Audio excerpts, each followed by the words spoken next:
Chegamos al capítulo 13, vamos ler desde el versículo 1 hasta el versículo 10. Apocalipsis capítulo 13, versículos 1 al 10. Amén.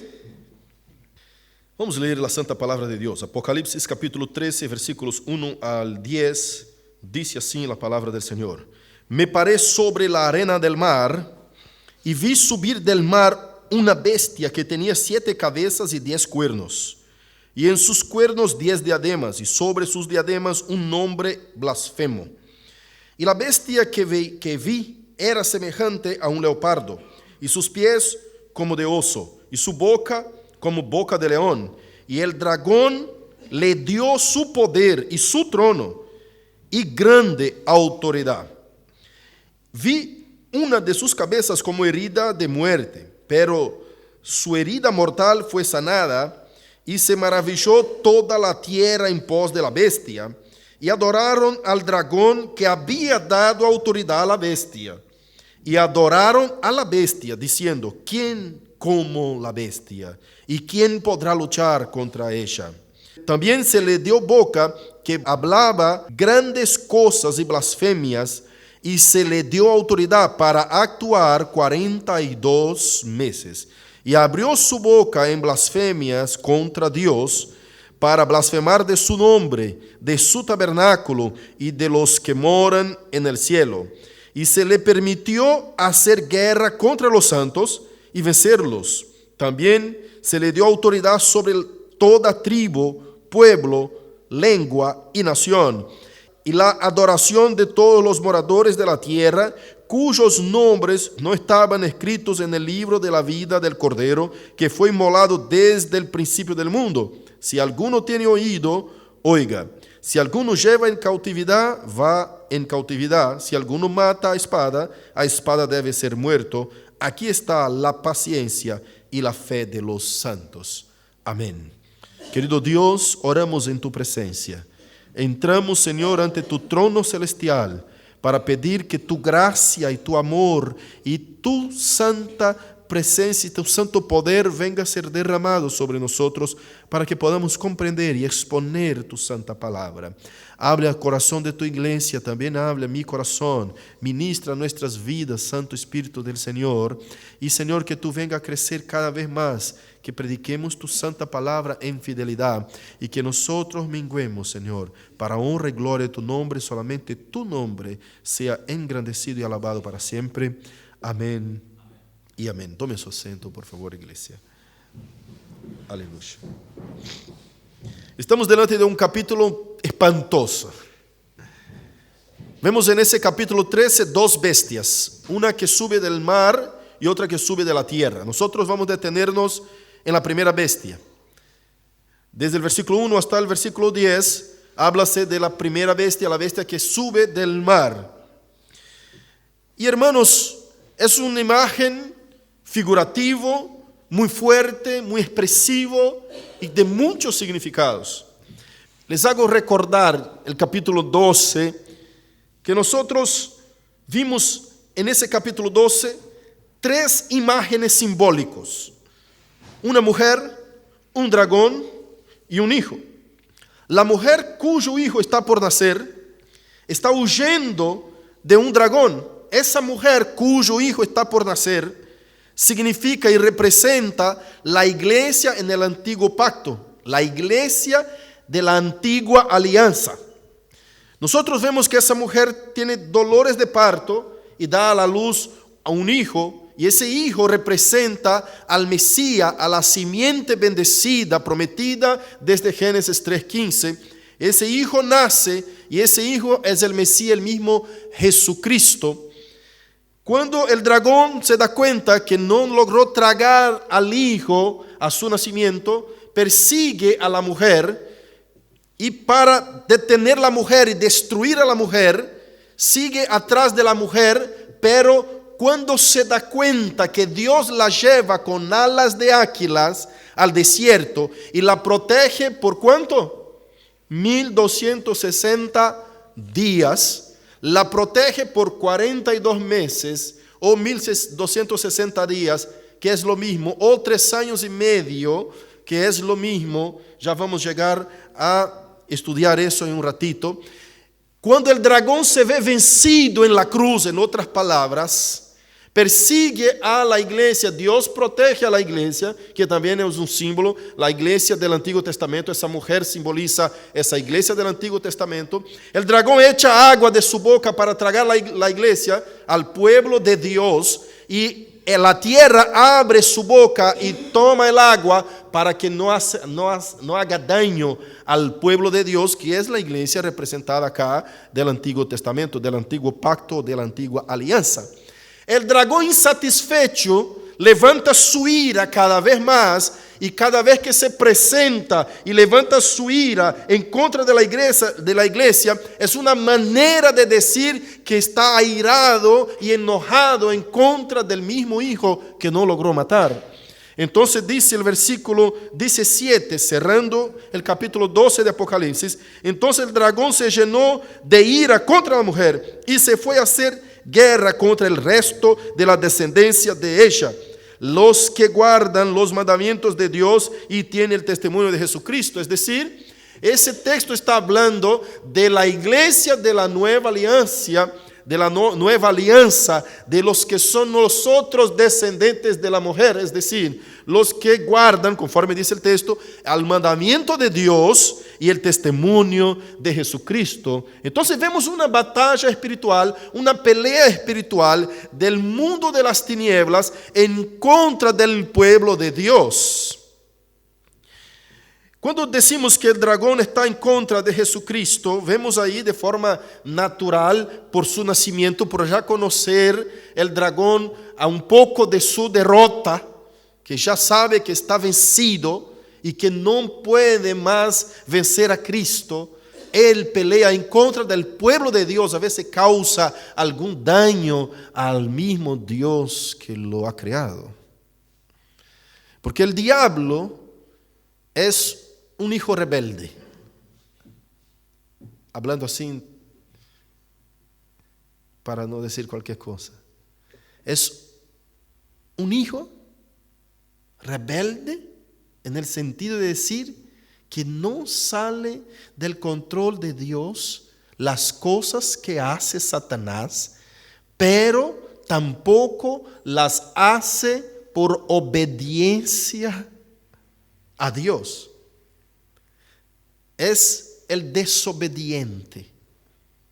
Pero él no controla el universo, sino que Dios controla al universo. Y cuando él hace las cosas que Dios le manda hacer, lo hace enojado, con mucha rabia. ¿Ya viste un hijo que es rebelde? ¿Bien? Estoy poniendo hijo como un ejemplo, ¿eh? Como una paráfrase. Por favor, el diablo no es hijo, sino que es creación de Dios. Entonces escuche bien. ¿Viste ya un hijo rebelde, aquel que usted le manda hacer las cosas y él intenta no hacer, pero aún con vara lo hace, bajo amenaza lo hace, pero lo hace enojado, lo hace sin gana, lo hace sin querer, lo hace de cualquier manera? Y usted, cuando ve que está mal hecho, dice: regrese y haga de nuevo, porque está mal hecho, lo hiciste de mala cara, ¿no? Entonces regrese y vaya a hacer de vuelta.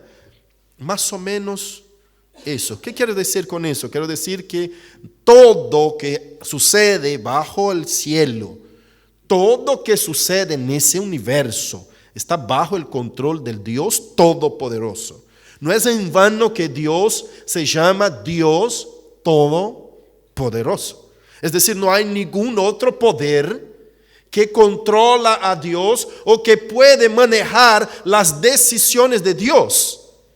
Así que Dios no es tomado por sorpresa con ningún acontecimiento, ningún suceso en la historia. No hay nada, ningún suceso en la historia que Dios no maneja control y gobierno supremo y soberano sobre él.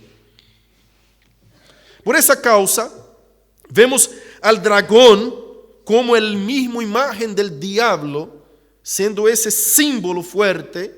El dragón rojo, ahí denotando su ira en contra del pueblo de Dios y del pueblo de Dios. y de los planes de Dios para la iglesia y su pueblo. Ese dragón, ¿no? Ese dragón se levanta en contra del pueblo de Dios. Pero cuando sigue detrás del pueblo de Dios, que es la iglesia del nuevo pacto, arrancamos el capítulo 3 y vemos que él busca ayuda en dos bestias. Dos terribles bestias, y después vamos a ver en capítulo 14, versículo 8, una otra ayuda en la gran ramera que es Babilonia. Cuando llegarmos ahí vamos a estudiar eso.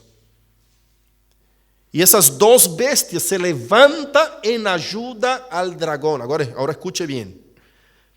Vamos a detenernos en la primera bestia, pero mira. Esas bestias fueron levantadas por el mismo diablo y Satanás, la serpiente antigua que está escrito en Apocalipsis 12, la interpretación y el significado de ese dragón. Apocalipsis 12, versículo 9, que le da todos los nombres de quién es ese dragón. Entonces Satanás hace subir de la mar una bestia que tenía 7 cabezas y 10 cuernos. Y en sus cuernos 10 diademas, y sobre sus cabezas un nombre blasfemo. Y la bestia que vi era semejante a un leopardo. Ahí vemos Daniel 7:4, hablando de 4 bestias que había visto. Y cada bestia tenía una cara como de león, de oso, y como está descrito en el versículo 2 del capítulo 13 de Apocalipsis. Pero acá en Apocalipsis se figura como una sola bestia. Pero pastor, ¿qué es lo que representa esto? ¿Qué es lo que representa esa bestia? Yo quiero caminar un poco en la escritura con ustedes. Y quiero decirles ya de pronto que la bestia, esa primera bestia que sube del mar, representa al anticristo. Esa bestia representa al anticristo, y el mismo texto nos da esa clareza, nos da esa claridad. Nosotros podemos comprender de forma muy clara que esa bestia es la representatividad del anticristo. Ahora, ¿de qué manera nosotros podemos comprender el versículo 7 que dice: y se le permitió hacer guerra contra los santos y vencerlos? También se le dio autoridad sobre toda la tribu, pueblo, lengua y nación. ¿Cómo puede ser que el pueblo de Dios fue vencido por esa bestia? Ya vamos a llegar al versículo 7. Pero mira, hermanos, el versículo 1 dice que el dragón da autoridad a esa bestia. Versículo 2. Y el dragón le dio su poder y su trono y grande autoridad. Ahora, la pregunta que muchos hacen es: ¿quién es el anticristo? ¿No? Está bien que la bestia es el anticristo, pero ¿quién es el anticristo? Entonces vamos a explicar quién es la bestia y usted se va a dar cuenta de quién es el anticristo. La palabra nos dice de forma muy clara en capítulo 7 y 12 de Daniel el aparecimiento del inicuo, del hombre de la perdición. En el capítulo 2 de 2 Tesalonicenses que leímos hoy, esa mañana, también vimos ahí ese hombre de la iniquidad, el hombre inicuo, el anticristo, también que vendrá en los últimos tiempos. Pero hermanos, ¿qué son los últimos tiempos? ¿Cómo nosotros, los reformados, interpretamos esa señal del anticristo? Después vamos a llegar al final del capítulo 13, la marca de la bestia, el número 666. Después vamos a llegar ahí porque estamos hablando de la segunda bestia. Pero la primera bestia representa el poder perseguidor de Satanás en toda la historia por medio de las naciones y de sus gobiernos alrededor de todo el mundo. Esa bestia representa al secularismo, representa al gobierno mundano dirigido en contra de la iglesia. Eso es el anticristo. No sé si usted se recuerda de San Juan, capítulo 1, primera de San Juan, perdón. Primera de Juan, capítulo 4, versículo 3. Cuando Juan, el mismo autor de Apocalipsis, nos explica que ya el espíritu del anticristo, 1 Juan, capítulo 4, versículo 3, y todo espíritu que no confiesa que Jesucristo ha venido en carne, no es de Dios. Y este es el espíritu del anticristo, el cual vosotros habéis oído que viene y que ahora ya está en el mundo. Juan no está diciendo, mira, él viene y no ha llegado todavía. Usted ha oído que él viene y que ya está en el mundo. El espíritu del anticristo, y muchas veces la gente hace una confusión de comprensión porque piensa que el anticristo va a ser un ser humano que va a llegar a un determinado tiempo de la historia de la humanidad, representado por una figura humana. Escuchen bien, nosotros estamos en tiempos en donde la historia va caminando para un desaliento respecto a lo que es amor a la escritura, a la palabra de Dios, amor a Dios. La historia está llevando a la gente a un secularismo, a una incredulidad, a un ateísmo. Nosotros vemos situaciones en que gente acá en Argentina mismo, no voy lejos, no tenemos que salir buscando quién es ateo, sino que apenas salga a la calle a evangelizar va a encontrar un par de ateos. Parece que estamos en un país nunca evangelizado. Así que no es simplemente Europa, no es simplemente Brasil, hay muchos otros países que hay ateos en creciente número, espantosamente. Se recuerdan ustedes que yo dije que cuando venga Jesucristo no es que va a estar la iglesia reinando, el evangelio predicado en todas las naciones y todos creyentes, casi todos están sirviendo a Dios y Jesucristo es la cerecita que pone sobre el postre ahí. No. Recuerda que yo expliqué que cuando viene Jesucristo, Él viene con poder catastrófico, que es la famosa batalla de Armagedón. Y ese poder catastrófico va a destruir a todos los enemigos de Dios que hizo callar al pueblo de Dios, al evangelio y la creencia en su palabra. Pero vamos de a poco, porque yo quiero hacerte comprender en la historia, en la escritura, cómo se ha desarrollado, se está desarrollando el poder de esa bestia. Vaya conmigo el versículo 7 de Apocalipsis 13 y ya vamos a zambullarnos en varios textos. Porque cuando usted mira el versículo 7, te lleva a hacer preguntas importantes. ¿De qué manera eso puede suceder? Vemos acá los santos siendo vencido. Esa victoria sobre los santos, dice la palabra de Dios, que la bestia va a batallar en contra de los santos y los vencerá. Si usted ha estudiado conmigo y está acompañando el estudio de Apocalipsis, ha visto que en capítulo 11 hay una figura de dos testigos. Y los dos testigos, versículo 3 del capítulo 11 dice, y daré a mis dos testigos que profeticen por 1260 días, vestidos de silicio. Esos 1260 días representan los mismos 42 meses que nosotros vimos en el versículo 1 y 2. Pero ese tiempo de 1260 días, ese tiempo de 42 meses, ese tiempo del milenio, 1000 años que está en Apocalipsis 20, que vamos a llegar ahí, ese tiempo de un tiempo, dos tiempos y mitad de un tiempo de Daniel 7 y 12, ese tiempo es el tiempo de la predicación del Evangelio, desde la primera venida de Cristo hasta su segunda, casi su segunda venida. ¿Por qué hasta casi su segunda venida? Porque tenemos tiempos diferentes acá en la Escritura.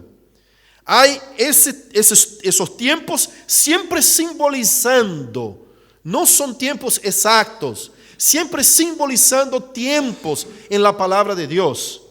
Siempre simbolizando, por ejemplo, los 1260 días, 42 meses. Si usted hace la cuenta, 1260 días son 42 meses. Si usted hace la cuenta, 42 meses son 3 años y medio. Entonces, y cuando usted ve un tiempo, 2 tiempos y mitad de un tiempo, si usted mira eso allá en Jeremías 15, versículo 2, en donde Elías ora y para de llover, no llueve por 3 años y medio. Entonces, esos 3 años y medio fue un tiempo en donde Dios estaba trabajando en contra del pueblo, de la persecución del pueblo que perseguía al pueblo de Dios. Dios estaba trabajando para guardar su pueblo. Y usted va a ver eso, por ejemplo, Santiago 5 también hace referencia de eso, ¿no? Santiago 5:17, que dice, Elías oró. Vamos a ver. Acá está. Elías era hombre sujeto a pasiones semejantes a las nuestras y oró fervientemente para que no lloviese, y no llovió sobre la tierra por 3 años y 6 meses. ¿Son qué? 3 años y medio, ¿no? 3 años y 6 meses. Entonces ese número tiene un símbolo. ¿Y qué era esa oración de profeta Elías? Es una oración para que Dios detuviera el pueblo enemigo de Dios y cuidara de su pueblo. Fue un tiempo en donde también su pueblo sufrió. Porque estamos en tierra peregrina, estamos en lugar, no estamos en lugar de nuestro descanso. Estamos también, cuando Dios actúa acá en esta tierra, también nosotros padecemos a causa de esas cosas. Pero somos protegidos por Dios. Estamos alejados del poder del dragón. Escuche eso. En ese tiempo de la predicación del Evangelio, del inicio de cuando Cristo viene, su ministerio, su ascensión, hasta antes de su segunda venida, estamos en predicación del Evangelio. El enemigo está atado por 1000 años. Ese es el milenio. El milenio no es literal. El milenio representa ese periodo en donde la iglesia está protegida por Dios del poder del diablo. El diablo no puede. Por eso cuando Jesús habla en Lucas capítulo 24, que para entrar en la casa del valiente tiene que primero atar al valiente para saquear sus bienes. Jesús está hablando de eso. Jesús está diciendo, yo cuando vine, yo ya até al valiente. Por eso esa gente que hace batalla espiritual y enseña acerca de eso, están retrasados 2000 años. Porque en la cruz Cristo ató al valiente. Cristo vino, ata al valiente y él está atado. Satanás está atado en el capítulo 20 de Apocalipsis. Después vamos a estudiar eso de forma clara. Ese es el mismo tiempo. Es el mismo tiempo que en Apocalipsis capítulo 11, nosotros ya estudiamos, él dice para que el ángel mida al templo y no mida al atrio en donde están pisando los gentiles.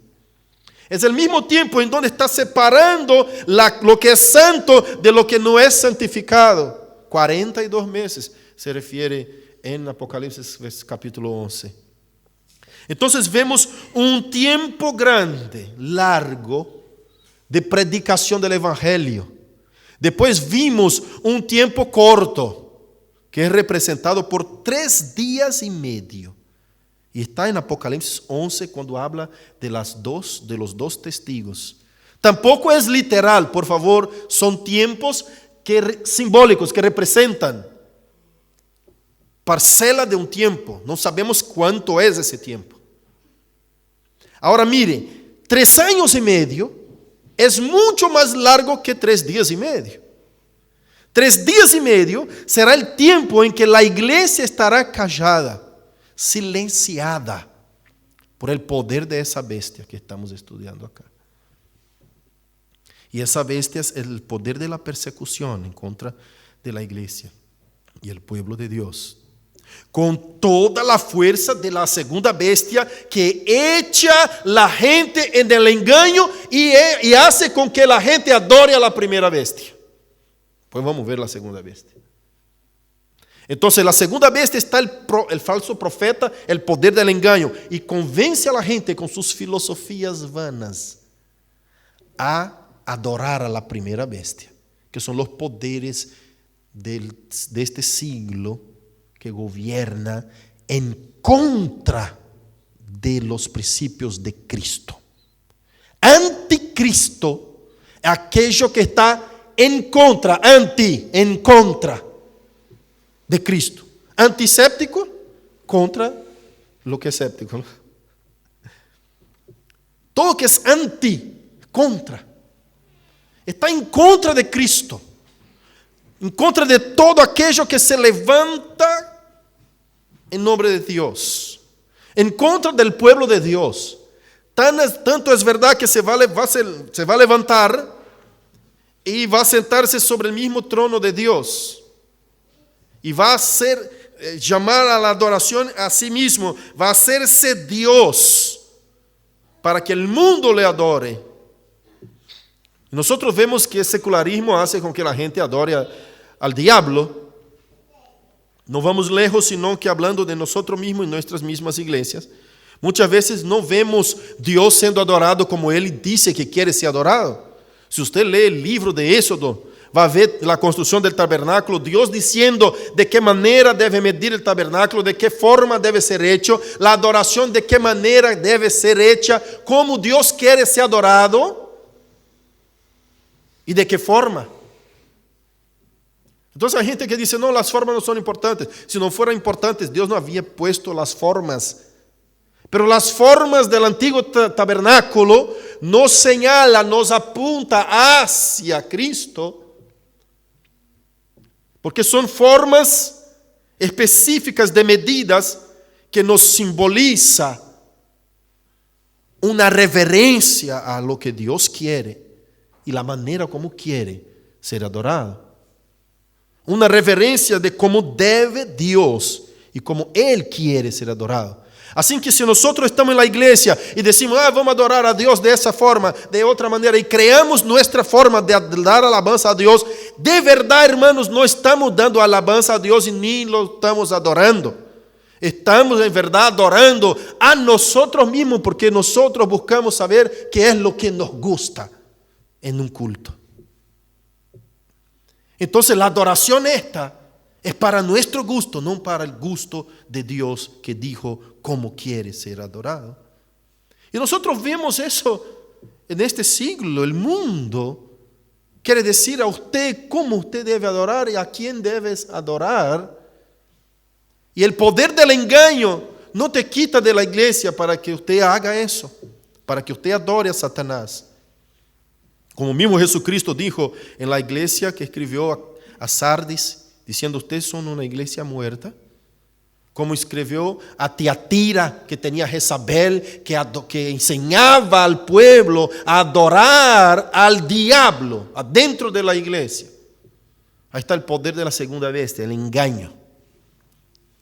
Entonces, vemos que este mundo, este siglo, está trabajando para quitar tu adoración a Dios, para quitar el centro que es Dios de un culto, para poner tu deseo, para poner el centro humano, no como la gente le gusta ser adorados. Hermanos, ya participé de iglesias que los pastores hacían ¿cómo se dice? Las preguntitas de ese formulario. No, pero hay un otro nombre. Una encuesta preguntando, ¿qué te gusta en la reunión? ¿Te gusta el baile, la danza? ¿Te gusta qué? ¿Qué te gusta? No estoy hablando pavada, yo participé de eso. Yo era de una iglesia que hacía esa clase de cosas. Y por detrás de las cortinas, es decir, en el background, el paño de fondo, ¿no? Estaban las reuniones pastorales buscando saber qué le gustaba a la gente para poner en la reunión. Y como pastor que yo era ahí, participaba de todo eso. Entonces decía, ¿dónde estamos? ¿Qué está pasando en la iglesia? Pregunte a tu gente, haga un formulario y pregunte qué es lo que te gusta en la iglesia. Entonces la gente decía, a mí me gusta, qué sé yo, que la alabanza se tarde 3 horas, no sé, solo alabanza. La palabra muy cansativa, cansadora, vamos, menos palabra, más, ¿no? Los otros decían, bueno, ponía cualquier cosa, ¿no? Nosotros nos gustaría hacer qué sé yo, una liberación, o entonces, nosotros queremos más poder del Espíritu para que nosotros podamos gritar, profetizar, hablar en lengua, bueno, no sé, cualquier cosa venía en ese formulario. Yo los tenía, los formularios. Y hermanos, si una iglesia se maneja de esa manera, ¿usted se da cuenta que quien está siendo adorado no es Dios? Parece tan sencillo, parece que el pastor está siendo muy fuerte. Pastor, pero muy radical. No, pastor, aún así Dios está siendo adorado. Pero la Biblia ya nos dice cómo Dios quiere ser adorado. El mismo Dios dijo qué manera quiere ser adorado. El culto bíblico tiene que ser el culto como Dios dijo que quiere ser adorado. No puede hacer parte de la liturgia algo que no hace parte de lo que Dios puso en su palabra como quiere ser adorado. Entonces vemos el secularismo entrando en la iglesia. Ya les digo una cosa, como ya he dicho a muchos de mis discípulos. No hay secularismo en la vida de un creyente. Tu trabajo sea cualquier que sea fuera de la iglesia, no es secular, es sagrado. Si sos un abogado, tu trabajo es sagrado, sos un abogado santo para Dios. Si ese es tu ministerio, Dios te llamó para eso. Si sos médico, si sos contador, si sos, no sé, empresario, sos para la gloria de Dios. Y todo lo que usted va a hacer, no todos serán pastores, no todos serán misioneros, no todos serán predicadores, hermanos. Dice la palabra de Dios que cada miembro del cuerpo tiene su preciosa función en su cuerpo. Así que si la boca dijera, porque no soy ojo, no soy del cuerpo, no puede ser del cuerpo, no. Entonces entendemos que no hay vida secular. No, pastor, porque acá como abogado vos sabés que yo tengo que mentir algunas cosas, pero en la iglesia, bueno, después, es mi profesión, pastor, tengo que mentir. Deja la profesión, usted está adorando a la bestia, no te das cuenta, te está poniendo la marca de la bestia. No, pastor, pero eso tengo que hacerlo porque si no, bueno, no puedo competir con la gente, qué sé yo. Y si tu ojo derecho te hace escandalizar, sácalo y échalo afuera. ¿Comprende qué significa eso ahora? Más vale entrar en el reino del cielo ciego que mirando con los 2 ojos en el infierno. Así que ese mundo, en ese mundo ya está, dice el libro de Juan, ya está el espíritu del anticristo. El anticristo ya está trabajando. Ahora, ¿qué sería vencer los santos? ¿Será de forma literal? No, iglesia, escuchen bien eso. ¿Será cuando? Hay un tiempo, y yo quiero hacer una comparación con el mismo ministerio de Jesucristo para que usted comprenda mejor. Hay un tiempo en que Jesús regresará para buscar su iglesia. Ese tiempo es representado por un tiempo más corto, un tiempo de 3 días y medio. Mire conmigo, Apocalipsis 11. Apocalipsis 11, versículo 8.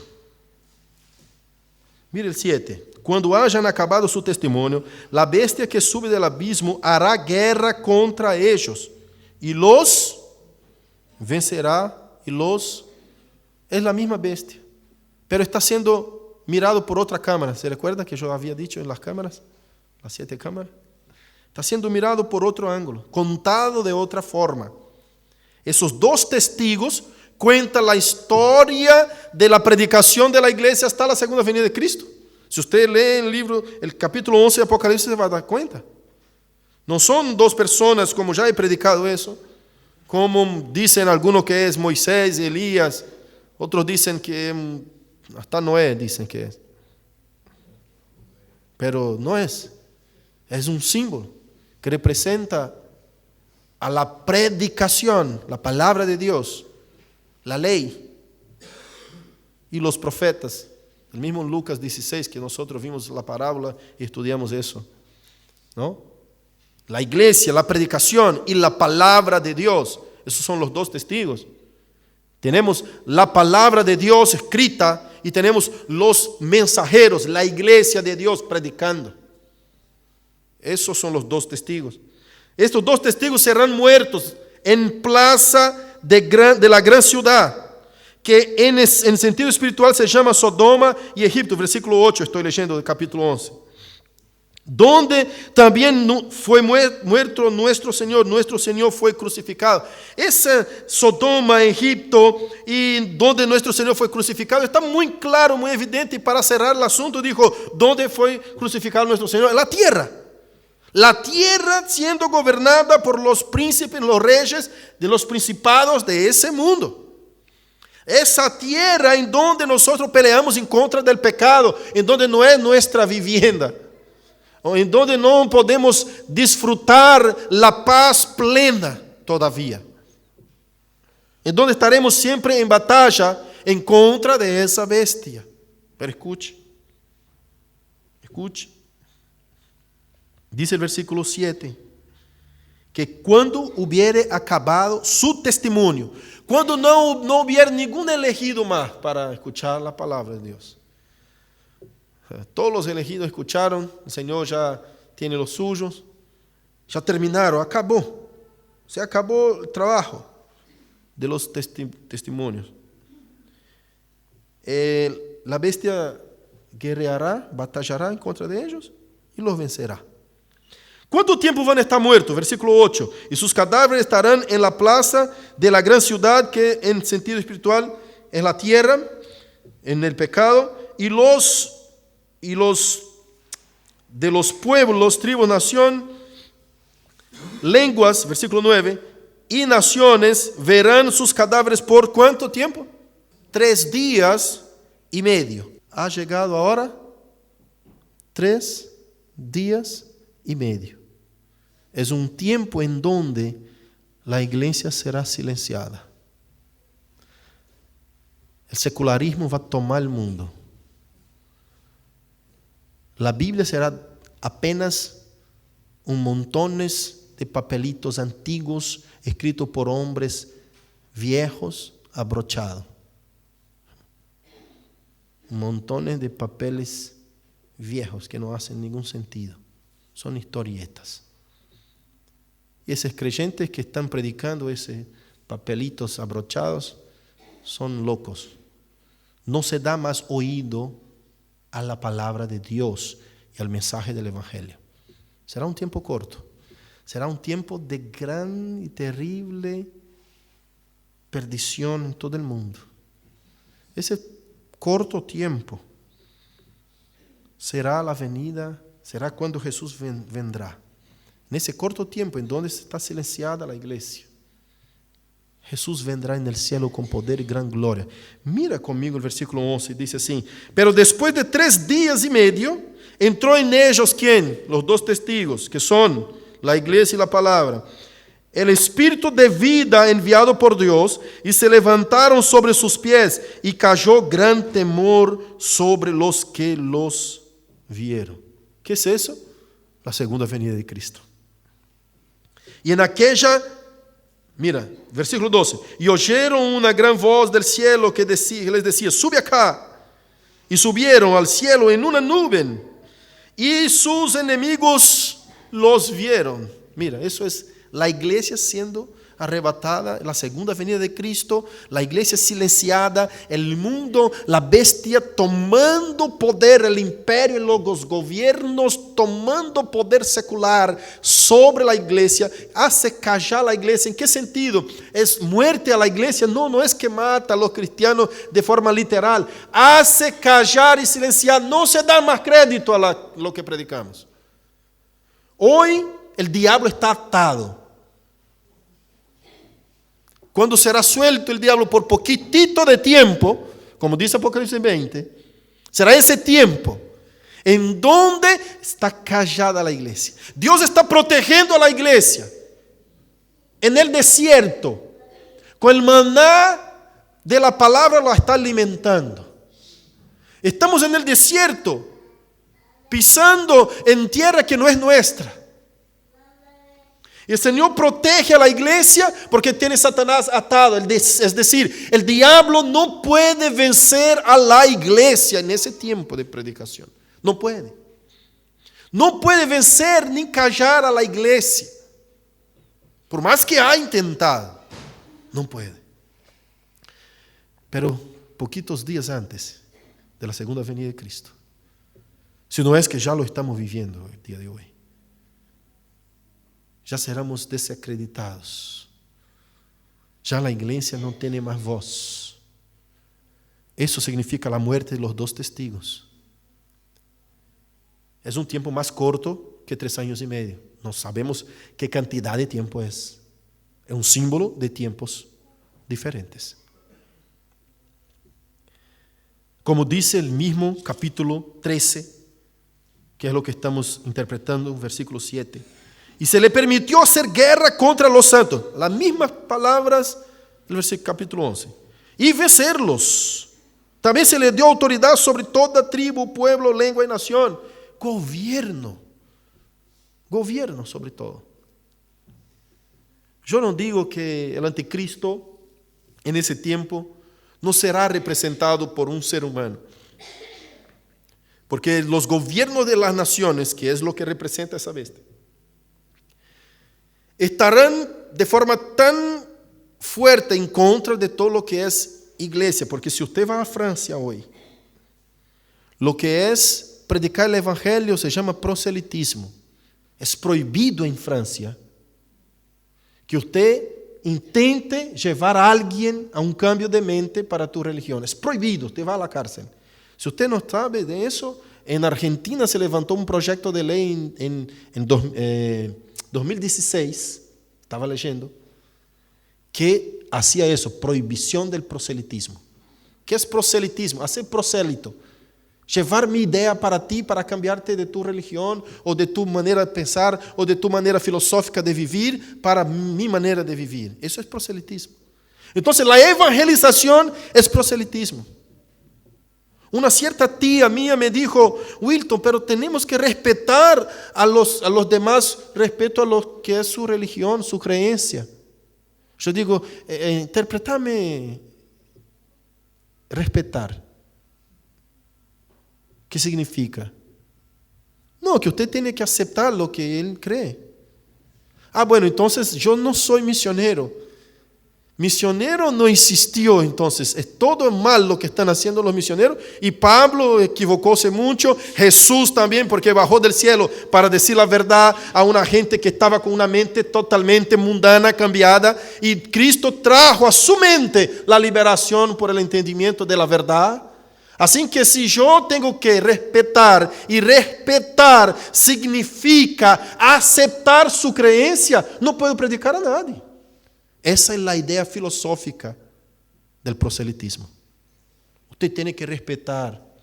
Y por detrás de la palabra respeto no está solo respeto, está aceptación. Respete a los homosexuales. No está simplemente el respeto por la persona del homosexual, sino que está la aceptación. Usted tiene que aceptar. Aceptar. Es decir, está bien, ande en medio nuestro, acá está tranquilo, no pasa nada. Usted puede hacer tus relaciones como usted quiera, que Dios te acepta igual. Que dentro de mi religión, yo no te rechazo. Yo tengo mi religión, vos tenés la tuya.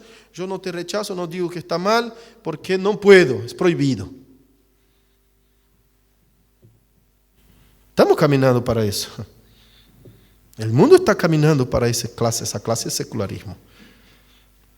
Eso es la bestia la primera bestia del capítulo 13. Esos poderes de gobiernos que usted ve como una ola que no anda simplemente por un país, anda en todos los países de a mano. El feminismo está de mano con todos los países. El homosexualismo, ¿no? La ideología de género y todas las ondas de que es anticristianas están caminando en esas ideas. Todo eso es anticristiano. Todo anticristiano. Y si usted está de acuerdo con alguna de esas ideas anticristianas, usted no se ha enterado, pero ya tenés la marca de la bestia. Está sirviendo al diablo. Está sirviendo al diablo. Ojo. Que el Espíritu de Dios te libre de eso. Porque el texto nos dice acá en versículo 8, dice así, y la adoraron todos los moradores de la tierra, cuyos nombres no estaban escritos en el libro de la vida del Cordero que fue inmolado desde el principio del mundo, o mejor traducido, desde antes de la fundación del mundo. Escuche bien una cosa. Juan hace una separación muy clara y muy evidente de aquellos que tienen el nombre escrito en el libro de la vida y aquellos que adoran a la bestia. Todo aquel que tiene la marca de la bestia, la adoran. Y hay una blasfemia de las más grandes de las que salen de su boca mismo, que está en el versículo 5 y 6, que dice así, y 4, el versículo 4 es más fuerte que los 5 y 6. Los 5 y 6 dice, también se le dio boca que blasfemaba grandes cosas, blasfemias, y se le dio grandes cosas y blasfemias, y se le dio autoridad para actuar 42 meses. ¿Cuánto tiempo actúa la bestia esa? 42 meses, el mismo tiempo que la iglesia está protegida en el desierto. El mismo tiempo de 3 años, de 3 años y medio, que es un tiempo, 2 tiempos y mitad de un tiempo. Esta bestia peleará por 42 meses. Tiene autoridad por 42 meses. La persecución. Ahora mire, y abrió su boca en blasfemias contra Dios para blasfemar de su nombre, de su tabernáculo y de los que moran en el cielo. Todo que es en contra de Dios. No creo en Dios. No hay Dios. No creo. Escuche, el versículo 4 es más fuerte. Y adoraron al dragón que había dado autoridad. ¿A quién adoraron? Al dragón. Están adorando al diablo, que había dado autoridad a la bestia. Y adoraron a la bestia diciendo, ¿quién es como la bestia? Eso, hermano, es una de las frases más blasfemas que usted puede haber visto en este capítulo 13. Porque va directamente en contra de Éxodo 15, versículo 11, y Salmo 35, 10, Salmo 89, 8, Éxodo 8, 10, 1 Samuel 2, 2, Salmo 77, 3, que dice, ¿quién es como Dios? ¿Quién es como nuestro Dios todopoderoso? Acá están adorando a la bestia diciendo, ¿quién es como la bestia? ¿Quién la podrá vencer? Qué terrible cosa es esa. Yo quiero regresar al estudio de esos tiempos. Cuando nosotros vimos esos 3 momentos, el tiempo de predicación del Evangelio, en donde la iglesia estará predicando un largo tiempo, un corto tiempo de 3 días y medio, en donde la iglesia estará silenciada, y el otro tiempo que es la segunda venida de Cristo, la gran batalla de Armagedón, cuando Jesús llegará con todo poder, destruirá los enemigos de Dios, y el pueblo santo de Dios será llevado a vista de sus enemigos. Quiero comparar eso a la crucifixión, al ministerio de Jesús. Escuche que Cristo tuvo un largo tiempo de ministerio, 3 años. Si usted va a sacar bien la cuenta, va a encontrar 3 años y medio. Una figura.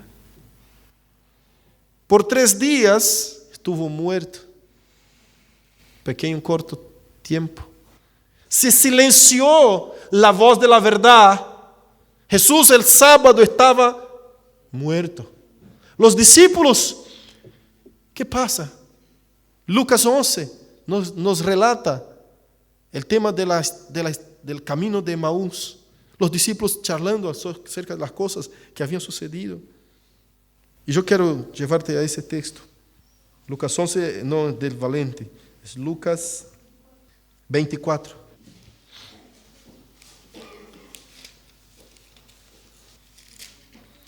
Lucas capítulo 24, desde el versículo 17. Estaban tristes los discípulos. Lucas 24, 17 dice así. Y les dijo, ¿qué pláticas son estas que tenéis entre vosotros mientras camináis? ¿Y por qué estáis tristes? Respondiendo uno de ellos, que se llamaba Cleofas, le dijo, ¿eres tú el único forastero en Jerusalén que no has sabido las cosas que en ella han acontecido en estos días? Entonces él les dijo, ¿qué cosas? Y ellos le dijeron, de Jesús Nazareno, que fue varón profeta, poderoso en obra y en palabra delante de Dios y de todo el pueblo, y cómo le entregaron a los principales sacerdotes y nosotros gobernantes a sentencia de muerte. ¿Quién los entregó? Los gobernantes. Mira, la bestia representada acá, si usted puede mirar. Y le crucificaron, le mataron los dos testigos a los pueblos santos de Dios. Pero nosotros esperábamos que Él era que había de redimir a Israel. Y ahora, además de todo esto, hoy es ya el tercer día que esto ha acontecido. Aunque también nos han asombrado unas mujeres de entre nosotros, las que antes del día fueron al sepulcro, y como no hallaron su cuerpo, vinieron diciendo que también había visto visión de ángeles, quienes dijeron, Él vive, que Él vive.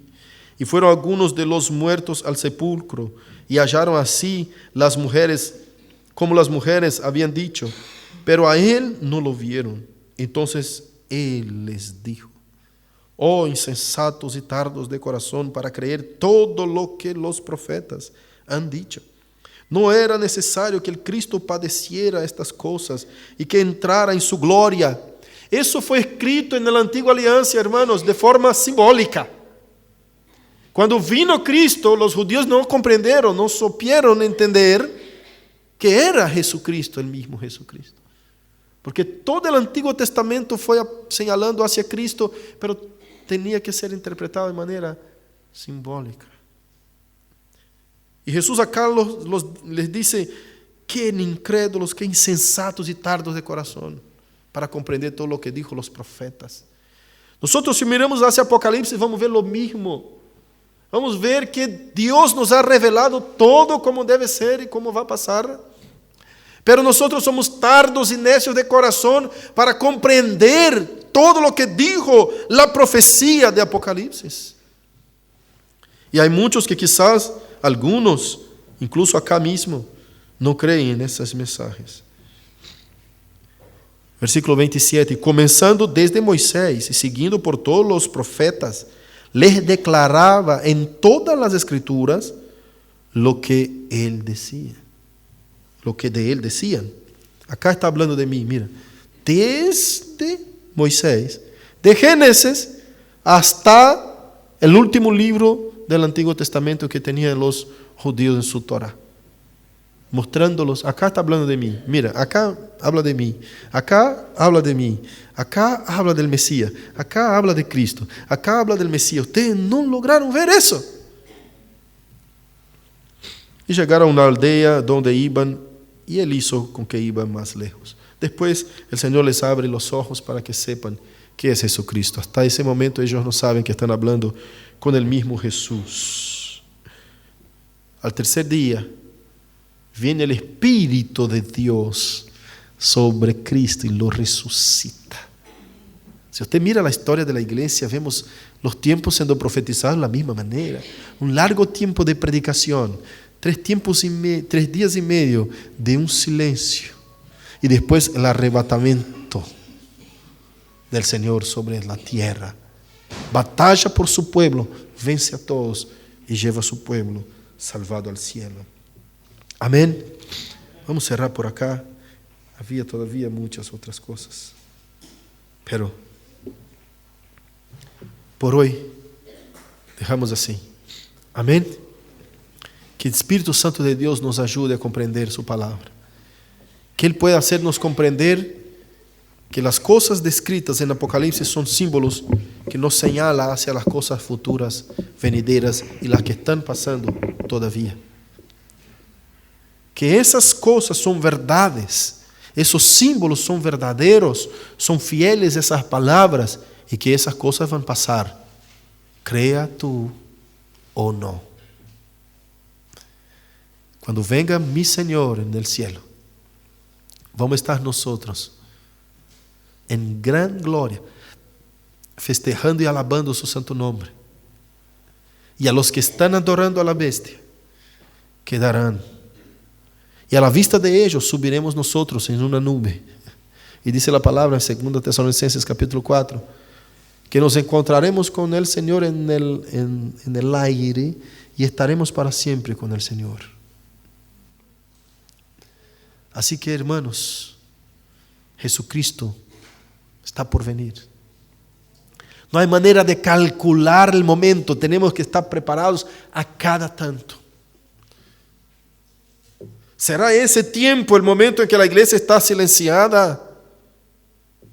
¿Será ese tiempo en que la iglesia todavía está predicando y la gente le da crédito? No sabemos. Sabemos que mientras Cristo nos dé la fuerza, mientras el Señor está con nosotros, debemos seguir predicando a todas las naciones, a todo el mundo, antes que vengan días más terribles. Porque va a ser un tiempo duro, pero un poquito de tiempo solo. Será un tiempito corto. Corto.